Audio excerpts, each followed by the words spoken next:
Welcome back to the Rebel Minded Podcast, the RMP. I'm Zachary, your host of this motherfucking podcast. And if you want to hit me up, you can always email me at zachary@therebelminded.com or check out my newsletter where I put anything and all of my content on Substack at therebelminded.substack.com. And we are here to question the mess. We're here to make some rebel actions and start living life on our own terms after we question everything, of course. And I want to know, how do we live life as our true selves? The self that will look into us at the end and ask us, did we do it all? Because tell you what, you don't want to meet that person and end up being in the shadow of what you could be. Now, it has been a while, and I know that the thing I left you guys off with at the last time was I had just moved to Texas, and I informally left the podcast without actually saying anything. I needed a few months, and I kept telling myself when I was going to come back, and every week passed, and I made up my own excuses. I'm a fucking human, and I procrastinated about things. And the ridiculous part is I've been writing stuff down for a long time now, and I've had this content like ready to be put out there and to be dug into, and for us to question and us to be skeptical of and figure out what's real and what's not, what's our story, and what's the freedom of our choices here. And I just didn't do what I was supposed to. And I'll tell you what, this next episode on 125, I'm going to put out all the lessons that I've learned just in the last few months, the abrupt lessons that I've learned in the last few months of just being in Texas, because changing my environment did not do the things that I thought it would, and it also did things that I did not expect. So the journey here and the challenge with being in this new territory and assuming what I thought was going to happen has been tough. And I don't want that to be an excuse. It shouldn't be an excuse for me not getting back to the podcast.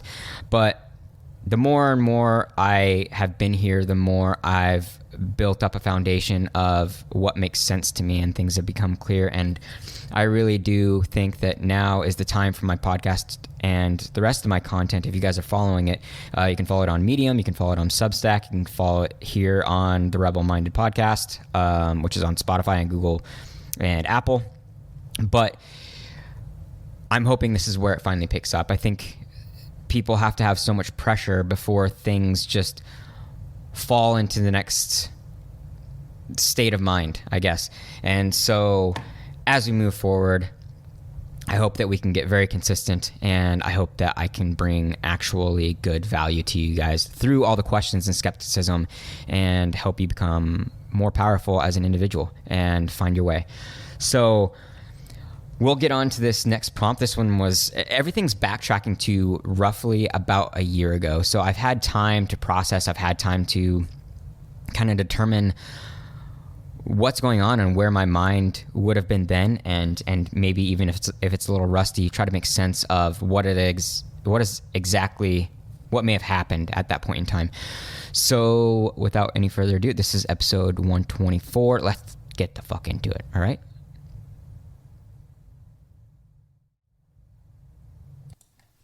All right, this is journal entry 9/27 of 22.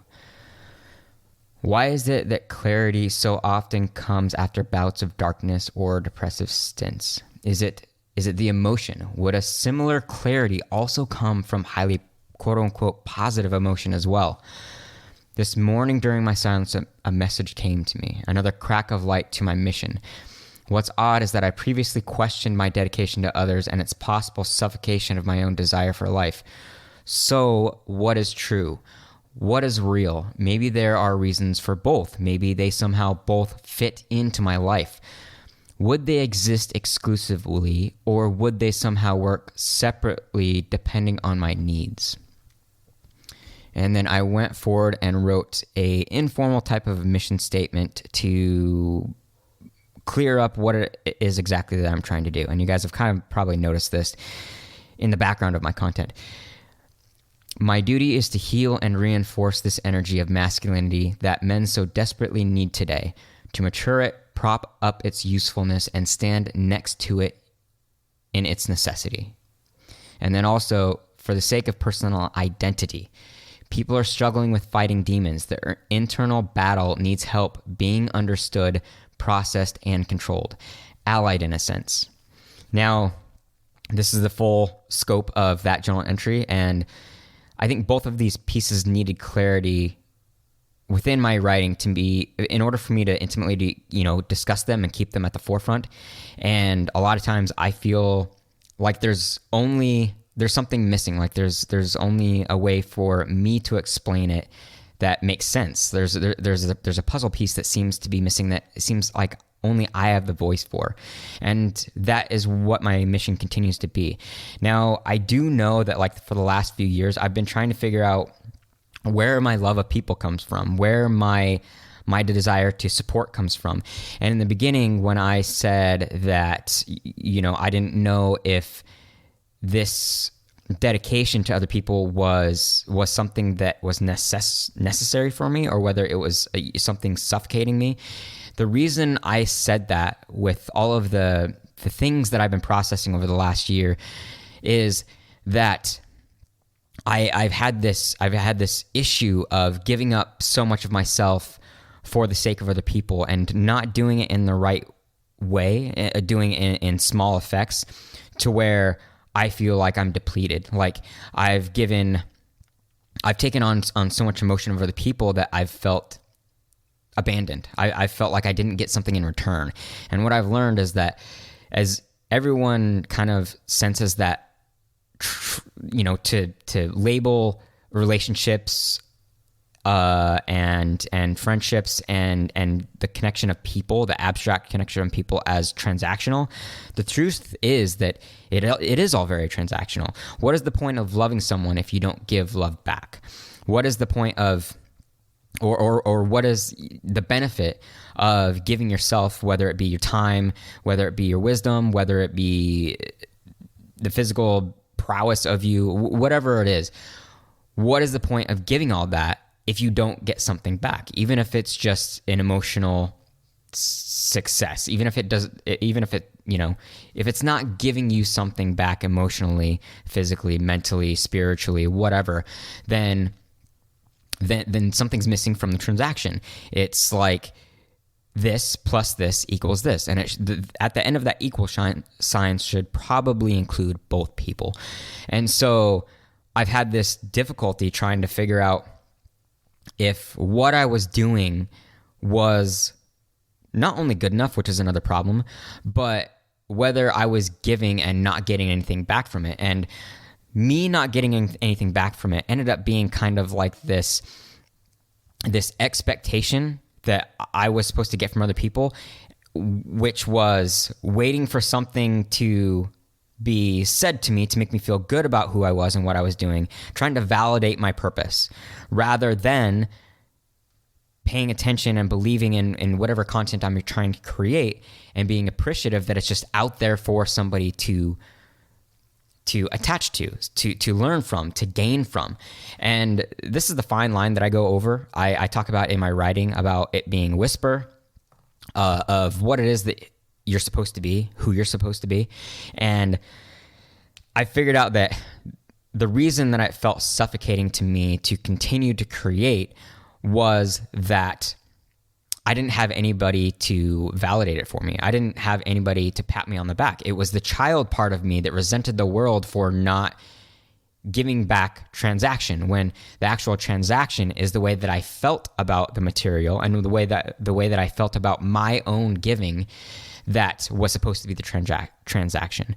This, I think, is what it's supposed to mean to be able to give selflessly and to be able to give for the sake of giving, for the sake of knowing that you're giving value regardless of what people say to you. And it's been one of the difficult things that I've been able to, one of the things I've been having a very hard time figuring out and understanding is that there's two things. I have to believe in what I create, and that I have to act in order to feel good about myself, or else I have too much time to think about the resentment that I have towards people for not giving me back in the transaction. So when it comes down to these two things that I'm really after, the whole masculinity issue and the individuality issue, the reason these are so important to me is because in the background, they're the things that I've had trouble with myself. And the point of me giving and the point of me creating, regardless of the people that agree with it and disagree with it, regardless of whether it brings love or whether it brings hate, is that there are some people out there that feel the way that I do, that are lost the way that I do. And it's almost always the thing that you're seeking most, that you end up learning the most about, that you end up giving to others the most. That's what you end up being passionate about. The difficult part is that whatever we decide to chase is mucked up by our childhood trauma, like our victimhood, the silence of the world, the things that we don't get back. You know, just like, for example, in my relationships, I never knew how they ended. I didn't know why they ended. It was always it's not you, it's me situation. And so I never really got a good answer about why things ended. And that was really, really hard for me. I needed to understand what it is about me that was flawed to make people not love me. I still have residue of that. I still have residue of this idea that if my friends don't show up the way that I want them to, then it makes me wonder why those friendships exist. And it falls back on the doubts that I have about myself and the difficulty I have in loving myself and accepting myself and believing in what I want for my life and believing in what I'm trying to create for other people. So, man, I mean, with this being a year ago, the crazy part is like the paths that we chase when we decide to go out into the wild, when we decide to adventure, when we decide to sacrifice all other things for the purpose of trying to find something, there's a lot of volatility. And, you know, we leave things that are comfortable and we have to actually think on our own and pit ourselves against other ideas and other perspectives and figure out what is prioritized as important and what's nonsense. And that's something I'm actually going to come across in the next episode, where I tell you guys about this realization, like these multiple things that I've come across while being in Texas, because they've come quick, they've come hard, and they've been difficult. But the whole idea still rings true. For some reason, I can't give up on the idea that I have to help other people become their truest selves. I have to shake people awake from the nonsense that's going on, the distractions, the manipulation, the corruption, the numbing vices, because that makes the most sense to me. That makes the most substantial, positive, effective, healthy global system that we can create. Is the more healthy we are as individuals, the more we're at peace with ourselves, the more we chase work that is meaningful, the more authentic we feel, and the more we repel things that are dopamine dumps and unearned rewards. And when we actually do the difficult things, what exactly that means for our personal development and how that ripple effect extends out into the world. So it's hard because this journal entry was so long ago, but these things still run true. Now, the question I would have for you guys is, do you have your own mission statement? Informal or formal, you know, whether it's logistical, whether it's abstract, it probably is going to depend on the way that your mind works. But what is it that you're fighting? Have you found clarity in what you're after? You know, are you still having problems with vices? Are you still having challenges with what meaning and purpose is, with what intention is, and conviction and discipline and consistency? Because if you are, which all of us do, I want you to know that you're not alone in that. I want you to know that this is a constant battle, and sometimes it gets completely exhausting, and sometimes you forget what it is that you're chasing for. And the ability to come back, whether it be in writing, whether it be in your action, whether it be whatever it is, there's ways to come back to your mission statement, to your intention, and clear it up and make sure of what you're doing. But we have to allow for growth. We have to allow for expansion. We have to allow for maturity. We have to allow for detours. So if you're in a hard spot right now, if you're in a dark spot, know that it doesn't mean that you're insignificant. It doesn't mean that you've lost your way. It means that maybe things are just in transition. Maybe things are just trying to tell you, maybe the self is trying to tell you, maybe your soul is trying to tell you that there's something else that needs to be dealt with, or there's something else in a different direction that is trying to get, that you yourself are trying to pull towards. So that's what we'll leave it at today. I'm going to leave you guys until episode number 125. Now, if you guys ever want to have a conversation or send questions to me, or something you want to talk about on the podcast, feel free to send them out. Go to my Substack or go directly to my email and let me know what you guys think. I appreciate you guys being here. I love you all. Stay strong and stay real-minded. Peace. Hey guys, I hope that all things we've brought here, including the people, have helped you change the way that you see the world. And if it has, then it would help us so much if you leave a rating and a comment on iTunes, or give any feedback wherever you listen to the RMP. Thank you for listening in, and don't forget to follow and subscribe. Question everything, my friends.